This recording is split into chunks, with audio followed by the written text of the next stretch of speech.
आपको फ्री में दिया है ना, उसकी कीमत बहुत है, बहुत कीमत है। श्वास की इतनी कीमत है कि डॉक्टर को लोग कैंसर हॉस्पिटल में जाकर देखिए, और कैंसर हॉस्पिटल में जाकर लोग अटैची की अटैची पैसे की दे देते हैं। डॉक्टर साहब मेरे पिता को, मेरी पत्नी को, मेरे पति को, मेरे बेटे को, मेरे परिवार को बचा लीजिए, ये पैसा लगे। श्वास दे दो, श्वास।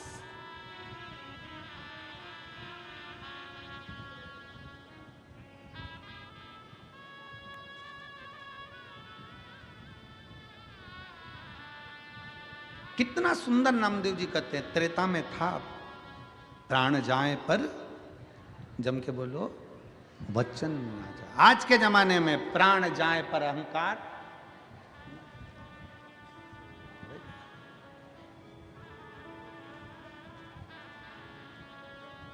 किस अभिमत्ता में जी रहे हो? शिव महापुराण की कथा कहती है, अभिमान को छोड़कर जियो।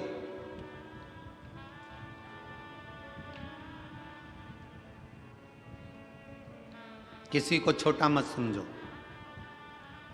किसी को साधारण मत समझो, किसी को हल्का मत समझो। कभी कभी जिस पत्थर के टुकड़े को तुम घर के बाहर फेंक देते हो, कभी कभी अलमारी को सीधा खड़ा रखने के लिए पत्थर के टुकड़े का भी टेका लगाना पड़ता है, वो पत्थर का टुकड़ा भी काम आ जाता है। किसी को हल्का मत समझो, किसी को छोटा मत समझो।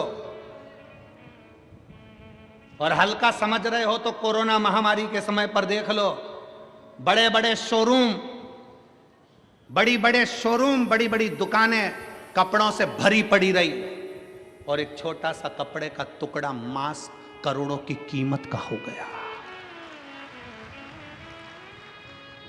बड़े बड़े शोरूम में कपड़े भरे की भरे रह गए, बड़े से बड़ी दुकान में कपड़ा पड़ा की पड़ा रह गया, ताले लगे की लगे रह गए, और एक छोटा सा कपड़े का टुकड़ा जिसकी कोई कीमत नहीं थी, वो छोटे सा कपड़े का टुकड़ा भी करोड़ों का बिक गया, करोड़ों का व्यापार कर गया।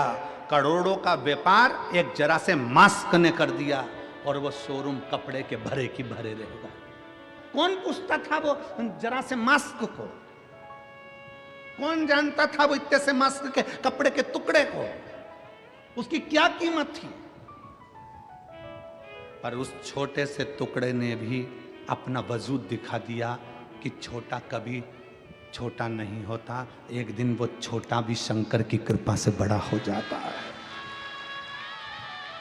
उसने अपना वजूद दिखाया, उसने अपना वर्चस्व दिखाया कि एक छोटा सा कपड़े का टुकड़ा भी बड़ा हो सकता है अगर शिव की कृपा हो जाए, शंकर की करुणा हो जाए, शिव की दया हो जाए, शंकर ओघड़दानी की करुणा हो जाए। किसी को छोटा मत समझो। लोग कहते हैं ये छोटा है, ये छोटा है। दुनिया के लोग जातियों में बांटने का प्रयास कर रहे हैं, दुनिया के लोग छोटे और बड़े में बांटने का प्रयास कर रहे हैं, पर शिव महापुराण की कथा कहती है आप बंटना नहीं, कोई छोटा कोई बड़ा नहीं।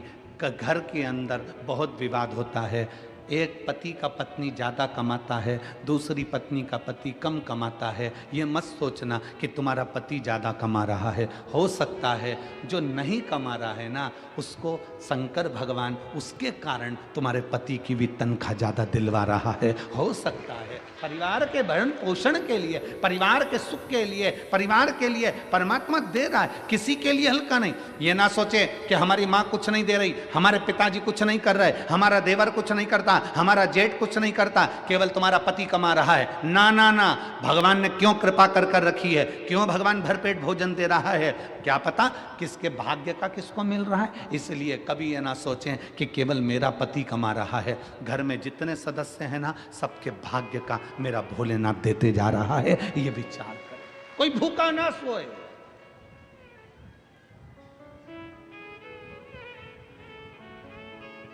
आप सुख को ढूंढिए। क्या मिला शिव महापुराण की कथा से, भगवान शंकर की करुणा से, शंकर भगवान के से सुंदर शिव महापुराण की कथा क्या देती है? ये इतने इतने पत्र रोज आते हैं। आज एक बहन ने लिखा, ये पत्र कौन बनेगा करोड़पति जैसे हैं। इतने पत्रों में